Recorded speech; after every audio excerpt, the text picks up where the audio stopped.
It's NFL draft week, and what round one prospects are most likely to slip out of the round and go to day two? We're going to talk about this and more coming up next.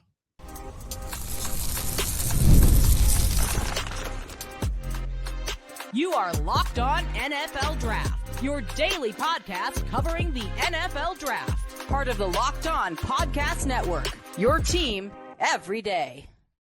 What's up, everybody? Welcome back to the Locked On NFL Draft Podcast, your daily podcast covering your favorite draft prospects, part of the Locked On Podcast Network, your team every day. I'm your boy, Damian Parson, always on the ones and twos. You can find and follow me on X at DP_NFL.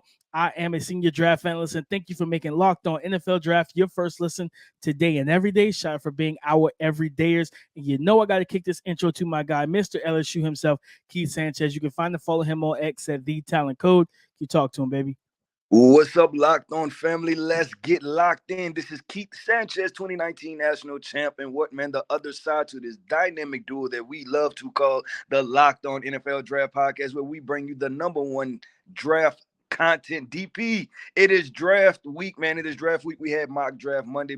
Today we're going to tackle some draft storylines. We're going to talk about what prospects are most likely to fall out of round one, what day two prospects, right? Consensus day two prospects will get drafted in round one. And then we're going to wrap this thing with a simple question. Who is linebacker one of the 2024 NFL draft? It's something that we don't talk about, but we know, hey, with teams running the football more, linebackers are more and more important. So we're going to have a really fun show. We're going to have an action-packed show. I want to say shout out to every day. It is draft week hour every day as we about to have some fun, man. But before we get started, DP, why don't you hit him with our title sponsor? Today's episode is brought to you by Game Time. Download the Game Time app, create an account, and use the code LOCKEDONNFL for $20 off your first purchase. Round one prospects that could slip out of day one and fall into day two. And Keith, I'm going to go one of my guys who I agree, he's one of my highest graded corners, Nate Wiggins. And the reason why with Nate Wiggins, do I think he falls? I didn't expect you to say it. But it's fun. Listen, I mean, I like him. I like Nate's game. But I do think, again, because at the end of the day, we always look back, right? If there was a 5'10", 185-pound quarterback in this class that was really good, like Bryce Young, he wouldn't go first overall, right? Because of how Bryce Young looked in his rookie year. Despite, people say it's a situation, but if he had the same exact game as Bryce, he wouldn't be first overall pick because people look back at him and was like, well, Bryce didn't work out as a rookie in the bad situation. Are you for saying Nate Wiggins? It's the Emmanuel Forbes thing, where we saw that sub 190-pound corner, right? I think Forbes played at 178, whatever he played at, and we saw him struggle against. Now, don't get me wrong. Was he put in some bad spots? Yes. He shouldn't be pressing AJ Brown, who's 235 pounds. It doesn't make sense, Keith, to tell him to line up in physical press coverage and jam and bump and run. Like, that didn't make sense to me. Or DJ Moore, guys who thrive off of strength. But when you look for me, now the difference between those two is I think Nate Wiggins actually handles contact at the line of scrimmage better than Emmanuel Forbes did. I think both of them are good corners, athletic guys. Good hip sinkage, can get in and out of their breaks well enough. But I do believe that the allegations or the connection to Emmanuel Forbes and the body type, I think that could push him out of round one, Keith. And then I'm going to go to a guy we both like, Kingsley Suamataia. Yeah, I think Kingsley can fall out of round one. This is like a double answer, right? Because he was one of my guys too. I had two guys. Kingsley was one of my guys, which I'm gonna ask you though. I'm gonna toss it back to you and ask you real quick. What is the reason you think for Kingsley falling out of round one? Is it just so many offensive tackles, or you people not buying into the upside? What do you think it is? Or do you think it's just flat out film? I think it's a combination of multiple things. I think, from what I heard and it was told, there's some people who are a little bit concerned with his like hand technique. There's like, man, I don't think he's ready to play and start for a specific, like a really winning team at left tackle right away. I'm like, well, he could play right. And I do see some of the hand stuff on film. I get that part. But I also think just the offensive tackle group. I think a guy like Tyler Guyton's going to leapfrog him, Keith. Like, you know what I mean? I think Tyler Guyton's a consensus first round, in the from 21 to 32. He's typically in that realm, but I could see him going a little bit higher. You got Marius Mims. I have a question, DP, and I don't even Mhm. want to cut you off, but just to the point of talking about these round one tackles, right? And you're talking about Tyler Guyton and just almost explaining the depth of this offensive tackle class. Who do you think is better, Kingsley Sumatia or Darnell Wright from last year? Do you think? Look, I think Kingsley's a clear better athlete. yeah, and that's the crazy part about this offensive tackle class, right? That what Darnell Wright went pick 9, pick 10 last year, and we're talking about potentially Kingsley falling out of the first round, right? And I think that's the fun conversation about this. I'm gonna go ahead take the mic real quick, and I'm gonna talk about one of my guys, and it's hinting towards how deep this wide receiver class is, and that's Xavier Worthy, the guy that Mhm. 40 in NFL combine history may fall out of the first round. And I think everybody's sitting there, well, I don't see him in many first round mocks. But listen what I'm trying to say. Historically, the NFL, right? Darius Hayward Bay, right? Ran a fast 40 time, came out of nowhere, was a top 10 pick. John Ross, right? Fast 40, top 10 pick, right? Henry Ruggs, right? Fast 40, top 10 pick. So I think it's a combination of two things. And that's why I want to have a Xavier Worthy conversation real quick, too, is that potentially it's case studies, right? That maybe the NFL is getting a little bit more aware of, like, hey, running fast in a straight line is not necessarily a recipe for, going early in the first round or, mid first round, things like that. But also, I think is a conversation of how deep this wide receiver class is. And that's why I named off those other fast wide receivers, because I think in a lot of other wide receiver classes, you can pencil this guy in, right, as a first round draft pick. I look back to, man, what was it was the same draft with, I think it was the Henry Ruggs. Was that Henry Ruggs, Jerry Jeudy, Justin Jefferson, and then the wide receiver from TCU, Oh, Jalen Rager. Jalen Rigger, right? Like I could see Xavier Worthy easily supplanting him in that class, right? Like being like, you know what, we just gonna go with this guy because he's proven that he's even faster, and they're both at Texas schools, and he at the bigger Texas school, right? So I think it's a fun conversation when you look at it from that perspective. But yeah, that's my guy. Well, that was my two guys. We kind of went duo on it, right? We duo blocked the Kingsley Sumatia. Then I went Xavier Worthy.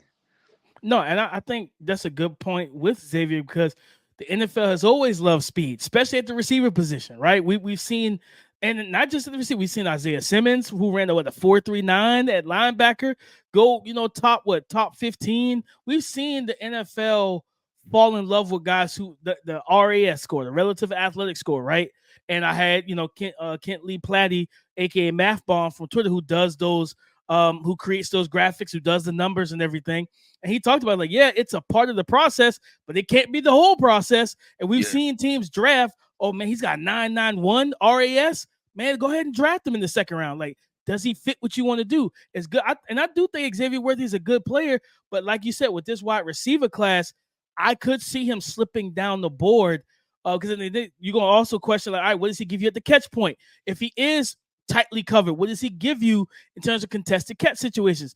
All those things matter, man. Like, because he's a good route runner, he plays to that 4.2 speed. I think, and I want to say, DP, I think like, unlike some of the other guys, right, that we named, in history, right, that we looked at fast 40 times and went in the first round, I think Xavier Worthy is actually a wide receiver that runs fast. I think he's a decent wide receiver. He's not just a fast guy, right? He's not just a track guy playing football. So I think it's important for people to understand that that's the case. He's not just a track guy playing football. But DP, let's go ahead and flip it, right? Let's flip it around, man. Let's have some fun with it. So what are we about to do? We're about to talk about consensus day 2 prospects, right? They have one. It could be one single trait, DP. It can be arm length. It can be height, weight. It can be the RAS score that will get these day 2 prospects, right, to be drafted in the first round. So we're about to have a fun conversation coming up next.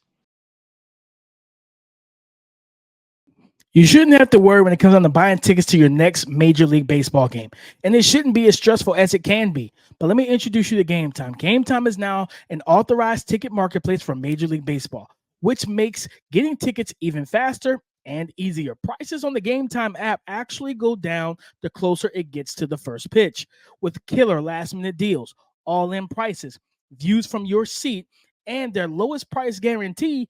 Game Time takes the guesswork out of buying MLB tickets. Speaking of buying MLB tickets, guys, if you want to see the Atlanta Braves host the Boston Red Sox Tuesday, May the 7th at 7:20, right now on the Game Time app, you can get tickets for as cheap as $23 a piece. So take the guesswork out of buying tickets with Game Time. Download the Game Time app, create an account, and use the code LOCKEDON NFL for $20 off your first purchase. Download the Game Time app, create an account, and use the code LOCKEDONNFL for $20 off your first purchase. Consensus day 2 picks that can sneak their way into round 1. Keith, I got to stay at wide receiver. We just finished, which is crazy. We just finished talking about Xavier Worthy possibly falling out of round 1. I absolutely believe there's a shot that Lad McConkey out of Georgia works his way into the back end of round 1. We've done like 2 recent mocks on Mock Draft Monday with Peter Schrager, I think was one. And there was another one, I think CBS Sports or something like that, where we looked at those mocks and Lad McConkey was there at 31 to the San Francisco 49ers. And we were like, well, maybe the smoke about Brandon Ayuk is real. Maybe where there's smoke, there's a forest fire that we just don't see yet, right? Especially over there in Cali. So I think Lad could absolutely work his way in. Lad is such a, and I hate to use the word, he's safe. And in a good way, of course, right? He's safe. I'm getting you on board with the safe thing, DP. Come on, we get it. He's safe, right? and with his route running, you know what? Like, I always think about the path to success and what it would look like. All right, if he doesn't hit his ceiling, what will he be, right? At worst, he's a really good slot receiver. He's going to be a chain mover, first down maker. You know, you throw out the Julian Edelman, Danny Amendola, like the 4.39 or whatever he ran the combine.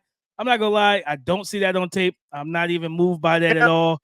Can I say this real quick, though? From an athletic perspective, is he going to be better? Like, will he be a dominant slot wide receiver? Like, you know what I'm saying? Like potentially like top 2 in the entire NFL. And the reason I'm asking that is because of his athletic profile test higher. And then while we know Carson Beck, right, was, and we feel like he's a good college quarterback and we'll jump into the 2025 class when it's appropriate, but the Georgia offense was still a running offense. You know what I'm saying? So, like, is there a chance for more production and higher volume and higher and more situations for him to prove that he's an even better wide receiver?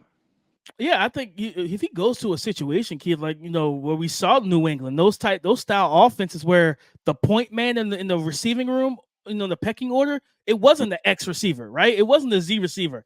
It was a slot, whether it was Deion Branch, Troy Brown, Danny Amendola, Wes Welker, Julian Edelman. Like, all those guys were the guys who would be high volume, and they mostly worked out of the slot.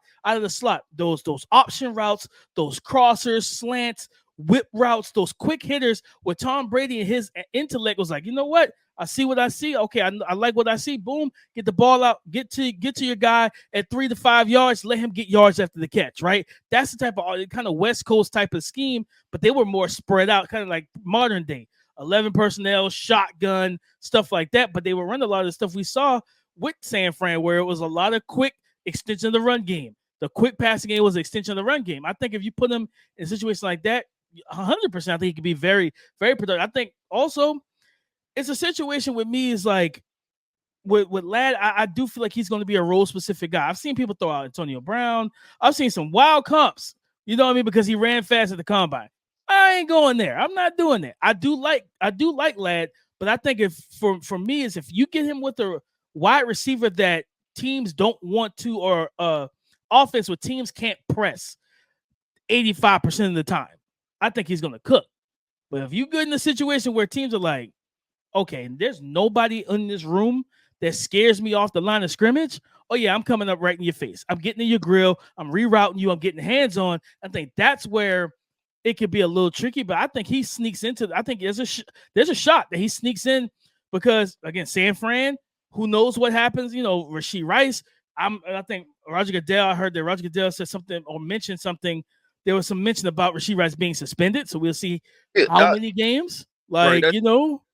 Like that, you have to almost think if you're the Kansas City Chiefs, you know, because I was about to not talk about it, right? But we can put it in draft conversation. If you're the Kansas City Chiefs, right, I think you have to approach this draft with the fact that we're not going to have Rashee Rice, in my opinion, for at least 4 to 6 games, right? So that's a large chunk of your season. So I agree with you with that. You know, and they already had wide receiver needs, even if he wasn't going to be suspended, right? So it just doubled down on it. Yeah, if you're the GM, DP, you're saying like, man, we won a Super Bowl, but we kind of got away with that one, right? You know what I'm saying? Like that wasn't the best version of ourselves. You just look No. at 15 and you say, "Hey, bro, you really the man. You are really the to get it done." To get it done with that wide receiver coach. So I'm right there. I'm with you. DP, I'm gonna transition, man. I'm gonna take this thing in. I'm gonna go to the big boys. I'm gonna go to the big boys up front, and it's two prospects. One that I really like, one that I like, but we just don't talk about much. And that's why I'm gonna put him as a day two prospect. And I'm gonna start with Missouri's Darius Robinson. That's why I talk because we say what could it be, right? Could it be a height, weight? And I think he has that combination of both. And this is the conversation of and I want to challenge our listeners, right? And like, man, when we, even not even, but the people that watch film and we talk about this draft process, and I would really like to ask everybody, and would love for people to jump in the comments, tweet at us, when y'all watch Darius Robinson and when you've watched Tyree Wilson, how much of a difference is there in their play styles, right? And that's I hate to say popularity part of the draft, right? But it just seems like Tyree Wilson was a much more popular name that consistently grabbed steam, right? And Darius Robinson, for whatever reason, is not. But I think when you look at their height, when you look at, just all the different measurables, they're very close at prospects, even what they do good and what they don't, right? Even what they flash high level moments at and what they don't. So I think that Darius Robinson is a guy that will come in at the back of the first round because you just mentioned this team, the San Francisco 49ers, they always feel like they could use another defensive lineman, right? When don't they feel like, give me a 6'5", 290-pound versatile defensive lineman? So Darius Robinson, that's my first guy I'm gonna throw out there. And if I remember correctly, I think they just lost Eric Armstead in free agency, who's one of their starters on the interior line. He kind of played 3, 4-eye, some 2-eye. He played all over because he had the arm length, the body type. He was strong. He had quickness off the ball. And it's crazy. At one point, it was him and DeForest Buckner, and both of those guys are gone. They traded DeForest Buckner a couple years ago with a trade that the player that they picked, it just didn't work out with Javon. Well, I think it was Javon Kinlaw out of South Carolina. That was one of my guys. Me too. I thought Javon Me too. Come in and dominate. Like that knee, man, he had a knee injury that kind of like slowed him down, man. And I think that he still could do some things if he's healthy. But I like that call out for the Niners with Darius Robinson because losing Eric Armstead, now you're looking at like, all right, we got Bosa, we got what's the kid from USC they drafted last year, the edge rusher. I'm going to go on his name. Last name Jackson. Can't remember. Drake Jackson. Drake Jackson. So you got those two because Chase Young left in free agency to go to New Orleans, right? So yeah, this defensive line could use some talent, Keith. Like that, I like that. And I'll throw out one more real quick, and I'll let you finish it up. Michael Penix Jr. I think Michael Penix Jr. is viewed as a consensus day two, second round pick. That call out, DP. I like that call out. We say over here, we saying it with our chest, man. I like that call out with the chest. I'm gonna let you go ahead and then I'll wrap it up, and we wrap it up with Penix. But no, I think Michael Penix Jr. and it really, again, it depends on how the quarterbacks, the top 4 fall out, like who goes where. But I could see a team like the Giants trading out of the second round back into the first. I've heard Baltimore might be open to deal and trade down. You know what I mean? If the board is not there, I can see the Giants moving up. If they don't take a quarterback top, say the Giants go at 6, they're at 6. Say they get Malik Neighbors, right?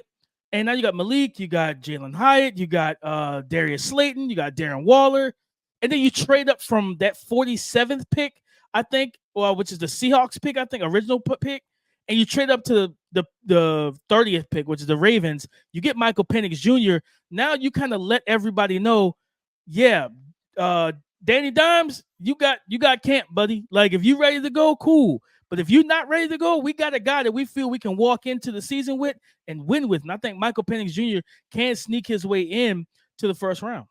Yeah, I like that. If they go Malik Neighbors and then find a way to walk out with Michael Penix Jr., then I like that situation for them because they're a weird team where they need a quarterback, but their roster isn't deep enough for you to feel like they have tradable assets and they can go if they trade away 3 first-round picks to move to number 2 or number 3, right? You like, y'all roster not good enough for that, right? So they are in a weird situation. So they have to target, I think, the back end of the first round, the top of the second round, and like, who do we think will be there? And they're going to have to move about it. They're going to have to find a very smart, strategic way to kind of move about this process to addressing the quarterback situation. But DP, let's keep this thing going, man. And coming up, man, we have a linebacker one conversation of simply who is LB1 in this draft class. DP, I have my answer. I know my answer. As soon as I seen the question, I knew my answer. But coming up next, man, stay tuned. We're going to talk about who is linebacker one, who will be the first linebacker off the board in the 2024 NFL draft. This show is sponsored by BetterHelp. Sometimes we all need the opportunity to get something off our chest, big or small. Certain things can really start to get to you. It's important to let that out, especially to someone who is unbiased on your life. So today, I want to say how I really feel about something. You might even be thinking about the same thing this week. Guys, it is NFL Draft Week. The 2024 NFL Draft is this week, and I am so excited to be in Detroit, to see where these players go, to bring you the best version of myself, along with Keith, and bring the best content for the NFL draft as possible. I love that it's here, and all the culmination of the entire event. But guys, at the same time, we got to think about being the best version of ourselves that does not have anything to do with football. Therapy can be different for everyone. Most of us have bigger problems than our favorite sports team, and it's important to get things off our chest every once in a while. If you're thinking about starting therapy, give BetterHelp a try. Visit BetterHelp.com/locked-on to get 10% off your first month. That's BetterHelp, HELP.com/locked-on. It's playoff time in the NBA and NHL. Baseball is in full swing, and FanDuel is your place to bet on every single game. Right now, new customers get $150 in bonus bets, guaranteed. That's $150, win or lose. Guys, you can bet on everything with this. Everything from slap shots to home runs to slam dunks. Guys, all of this is on an app that is safe, secure, and super easy to use. Again, you can bet on everything from slap shots to home runs to slam dunks. All of this on the app that is safe, secure, and super easy to use. So the question is, what are you waiting for? Go visit FanDuel.com/locked-on and make your first bet an automatic win. Go visit FanDuel.com/locked-on and make your first bet an automatic win, because FanDuel is America's #1 sportsbook. Thank you for making Locked On NFL Draft your first listen today and every day. Shout out for being our everydayers. Who is LB1 of the 2024 NFL Draft class? Keith, you said you got your answer. As soon as you saw the question, you had your answer. So talk to us. DP, it is North Carolina State linebacker Peyton Wilson. He is LB1 for me across the board. And I'm gonna go as far as this. We just wrapped up this segment, right, of these day two prospects. I think we about to have an interesting conversation about this, right? And we're gonna probably draw on something that people haven't necessarily thought about.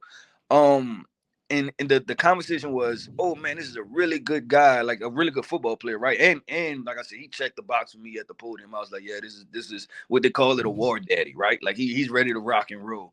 But the conversation for me, DP, would be the medicals, right? Everybody brought up the medicals, but what did we do with the medicals? That's why I'm wondering, I'm kind of like the Will Smith meme, right? Where he's sitting in the house and like nobody's around, because I'm just trying to figure out, where are the medicals, right? Like, did he pass them? Did he not pass them? Did some teams pass them, right? Because there was so much talk about it and about the medicals. And the reason that I'm bringing it up is that when I sit there and I look at it and I watch him player for player, take for take, removing medical concerns, right? I'm saying that this is a first round guy. Like, this is a first round prospect. And I compare it and I'm like, okay, what makes us comfortable with, and that's the conversation we have to have. Leitu Latu had medicals, right? To where he had to medically or almost medically retired, if I'm getting that correct. I don't want to put out the wrong information. But what makes us comfortable with Leitu Latu medicals and then not Peyton Wilson's medicals? And I'm asking that question not in a sarcastic way. I'm asking the question because I want to answer, right? Like, so it's a real question of where the medicals for Peyton Wilson. How did he pass? Did he not pass? What teams? That type of conversation. And then the late to lie to compared to him as far as the medicals. But Peyton Wilson is my LB1, and I'll go as far as this. I gave him a first round grade. I think as a player, because I can't get that deep into the medicals because nobody told me, right? But when I watch this guy, he's an impact player, and I think he's a first round prospect in my eyes as far as film.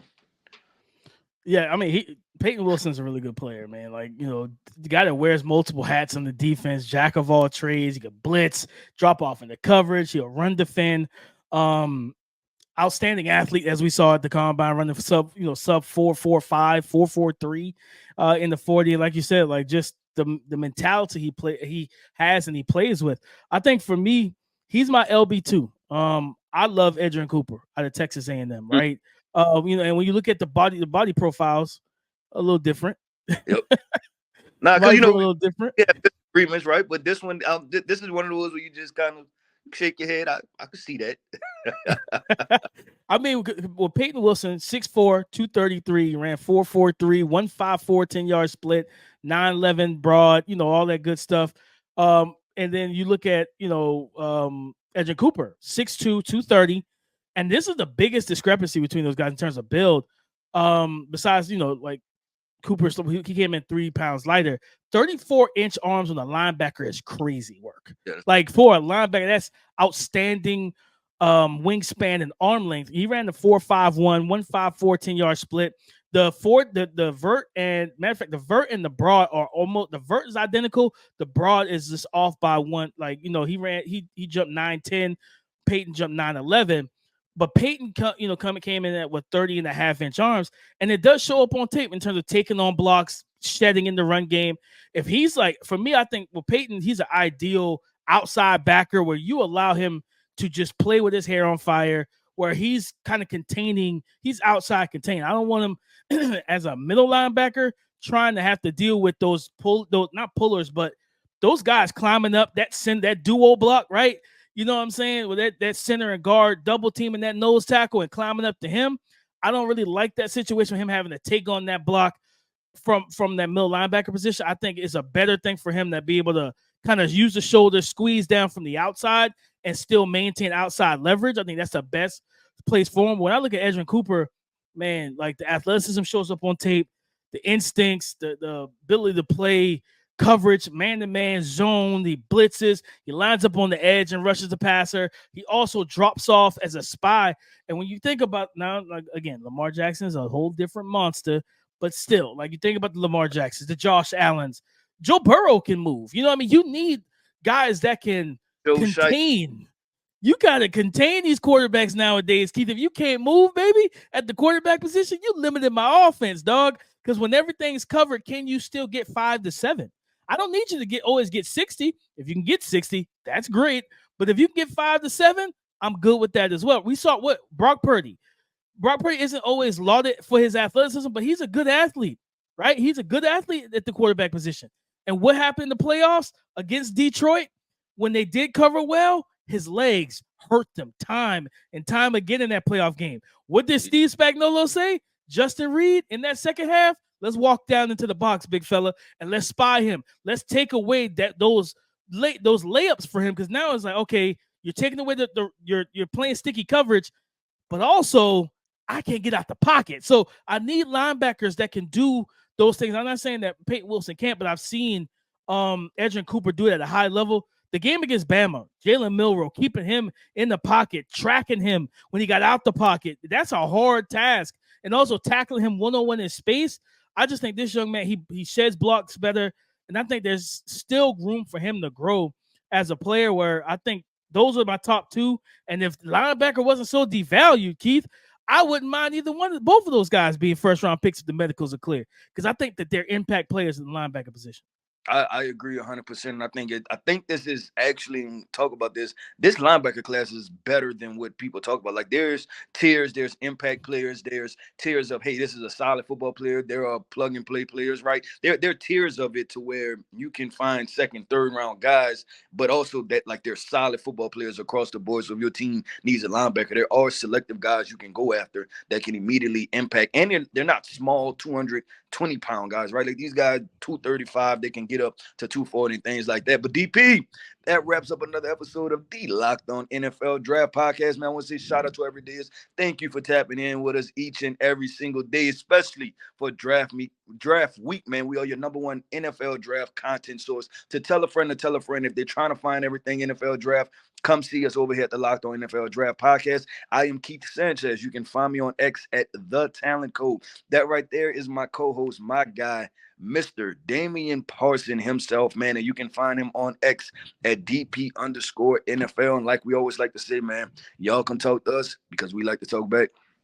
Go subscribe and follow for free on YouTube, wherever you listen to podcasts. Get the latest episode as soon as it is available. Thank you for making Locked On NFL Draft your first listen today and every day. Shout out for being our everyday. On tomorrow's show, we're getting into our all offense and all defensive teams. Then we got perfect fit. So come and join the conversation again tomorrow on the Locked On Podcast Network. Your team every day.